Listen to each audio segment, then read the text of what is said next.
Hey everybody, welcome to this episode of our Town Hall video series hosted by Certified PA Consulting. I'm Kasey D'Amato, President and founder of Certified PA Consulting, and I'm here with Danielle Spathot, who is our Senior Consultant for salary negotiation, contract term negotiation. She helps people navigate career changes, all sorts of good things. So Danielle is a great asset to our team. Some of you may have met her or talked to her on the phone. And now you can put a face with a name. And we're here to talk about some common issues that come up often in the PA and P community, and even physicians are wondering about a lot of these questions.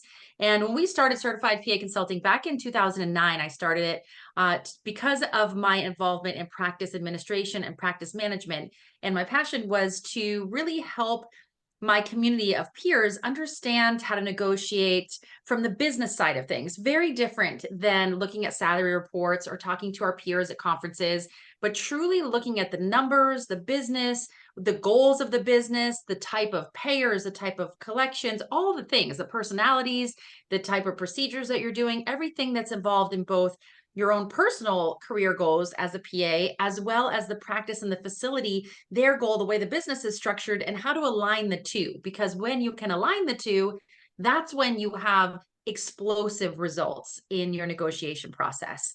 And if you have certain goals for your career as a PA or NP, and it's different than the business model, or the numbers don't support it, or it just isn't aligned, then you can make maybe some small incremental wins in your negotiation process, but it's not going to be exponential the way that we have experienced with our clients that see increases in their income, $50,000 or sometimes more, when they find this really right synergy.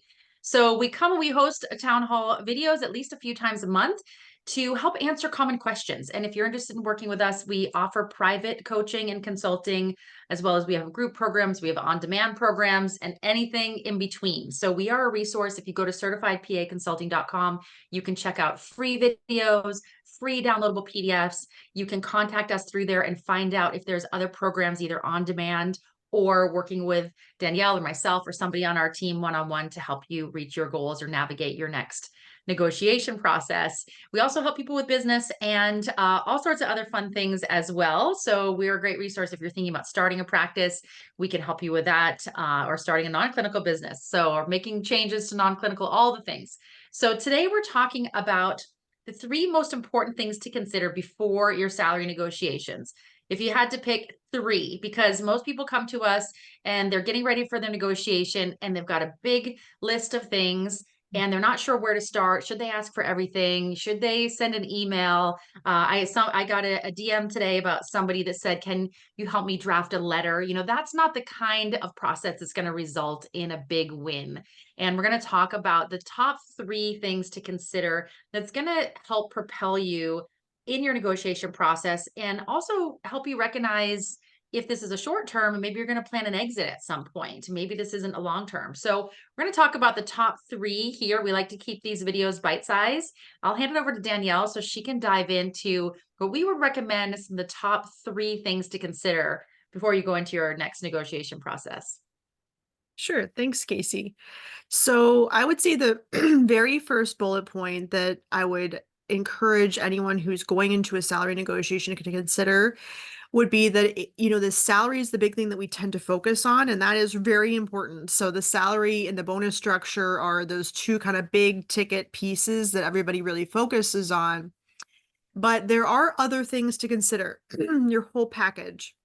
And when we go through the one-on-one consulting, we actually spend time talking about all of the things and actually give you a value so you can realize what the practice is paying out on everything, whether that be your health insurance, your 401k match, your malpractice insurance, tail insurance. I mean, all these things that you need to consider besides just the salary. The salary and bonus structure, we spend a lot of time on in a one-on-one consult.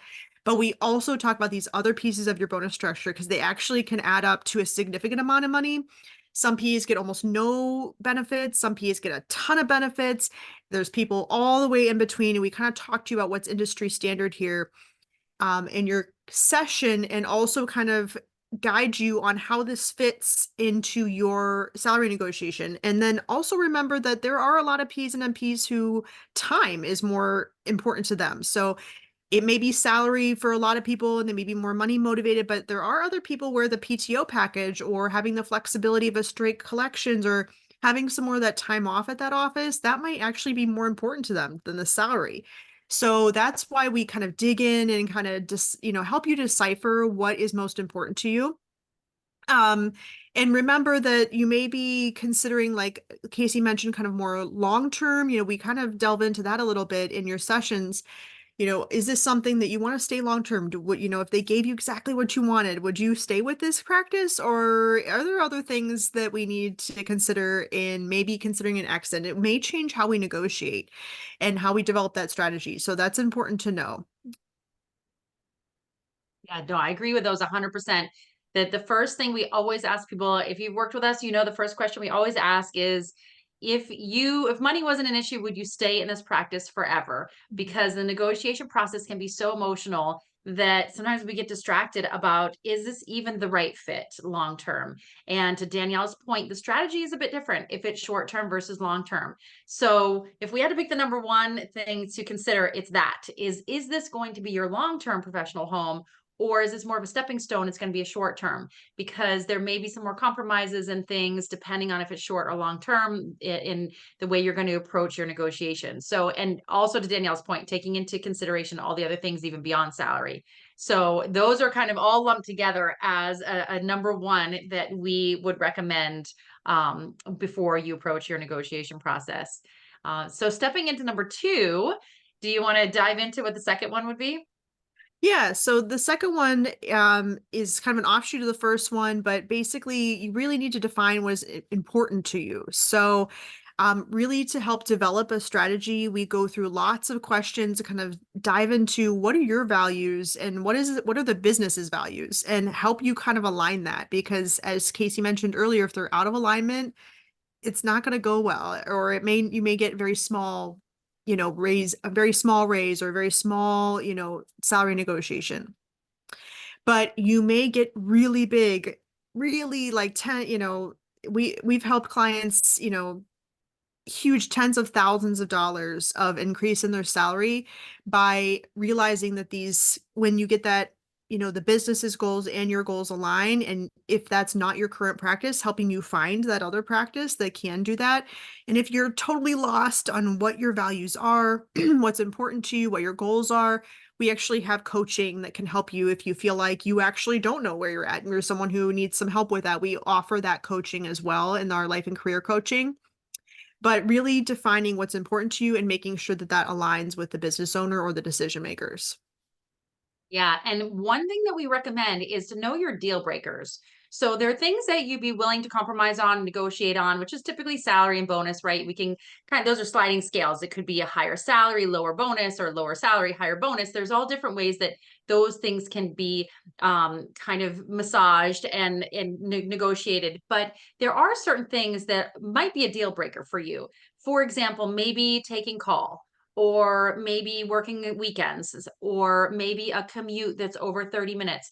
There may be certain elements to this process that, if it's not something that is going to be acceptable to the practice owner, that it's just a deal breaker for you. There's just no way that you can compromise on it. Maybe you have childcare, concerns, or whatever it might be, that it's going to make it just impossible for the way that this particular practice and this facility is structured. And it's not personal when those things happen. So we always remind people, know your deal breakers, and it's not emotional, because we can't expect facilities necessarily to change if they have availability on Saturdays, and that's their policy to have some available patient hours on Saturdays, and they need a PA to fill that role. That's their prerogative, but it might not be the right fit for us. And so to know your deal breakers going in and not be demanding about them, but just sort of know, like, this just isn't going to work. Unfortunately, I'm so sorry, but it's just not going to work for, my needs right now. This is unfortunately a deal breaker that I just can't compromise on this one issue. So to Danielle's point, define what's important to you, understand all those elements, and possibly even more importantly, know your top two or three deal breakers. What are the things that just they can't really compromise. It's just going to be impossible for your situation to compromise on those things. So know those deal breakers. Typically it's somewhere between 1 and 3 for most people. Most of the other points, there's compromises and way to negotiate. But deal breakers, most people have between 1 and 3. And then it's important to know what they are, because if those things can't be met, there's no point in going down the rest of the conversation if they want you to work Saturday and it just is impossible, or take call or work evenings or whatever it might be, right? So know your deal breakers going in. So coming into point number 3, our last and final, if we had to pick just the top 3, and I'll hand it back to Danielle to introduce what our third point would be to consider if we only had to pick 3. Yeah, and when we're talking to clients about how to frame the negotiation, we actually go through, once we've talked through all of the questions, gone through everything in their situation, gone through the numbers, gone through everything. At the end, we talk a lot about how to frame your mindset before the negotiation. So the third one is that your mindset should be in the right place. So, expanding on this a little bit more, there are times where you may feel like the practice, you may feel like there's some bitterness between you and a person in the practice, or maybe there is some resentment between you and one of the decision makers in the practice. And even though you feel these things, you do have to change your mindset going into that negotiation, because approaching your negotiation from a negative place is going to cause the negotiation to fail, or get very low numbers on your negotiation. So if you want it to be the most powerful, the most impactful for your salary, and get the best for you in the end, it does pay to have a really positive framing of the mindset. And I actually kind of go through that verbiage with our clients on, here is exactly kind of how I would phrase it, maybe considering the things that you've told me about what you value, what the practice values. Here's how to frame that in a more positive way. Those types of things, because that's where you're going to get the best win-win and the best success out of your negotiation. Yeah, mindset is key. People underestimate it, and especially because they get so afraid of the negotiation and they get so emotional about it. And for some reason, some people go into this defense mode, like it's a fight, like it's a battle in the negotiation. And the negotiation conversation, you don't want to go into it like a fight, because in a fight somebody's going to lose, and we don't really want that to happen. We want everybody coming out of that conversation feeling good about it, feeling like we found common ground that is going to work for everybody. Everybody's happy with this outcome. It's great for both you as a PANP. It's great for the practice. It's truly a win-win. And nobody is coming out of this feeling beat down or like they lost. That's not a good way to end this negotiation conversation. Really want it to be about partnering and collaborating and working as a collaborative team, not coming into it with our boxing gloves on, ready to take on the battle of the century. And so that's all in our minds. And it's really, really important to come into this like we're all colleagues. We all work together for a common goal. We want to deliver the best quality of patient care, and we want this to be a very comfortable and happy and working environment for everybody, where we all feel rewarded and we're making progress together. And ultimately, that's what everybody wants. And so we want to put our hats on and think that way coming into this conversation, not with our boxing gloves on and guns a-blazing, ready to take on the battle century of the year, because then we get all these emotions, and sometimes people will end up crying in their negotiations, and there's like so much emotion bubbling to the surface that then we're not having just a casual dialogue between two human beings that work in the same environment trying to work towards a common goal. And that's what the negotiation process is all about, and how you can really find those big wins, because when you're calm, you can listen to what they're saying clearer, you can understand their needs, you can position then to fill their needs, and in turn negotiate a higher salary for that. So if you go in calm, you're able to listen more and absorb what they're saying, understand it, and then figure out a way that you can position yourself. You're like, oh, they really are looking to expand a new division, or they're looking to train some new PAs. Maybe I could offer to step into that role, become a trainer, and in turn negotiate a higher salary. So if you listen to what's going on, or they're opening a satellite office and maybe you want to head up that division or something like that, or research. And if you think about it that way, how can you help them with their vision, and then position yourselves to negotiate more in that process? And you can only do that when you have the right mindset. If you're coming in thinking that you're the underdog and you're coming in for a big fight, and what are you going to ask for? Are you going to win?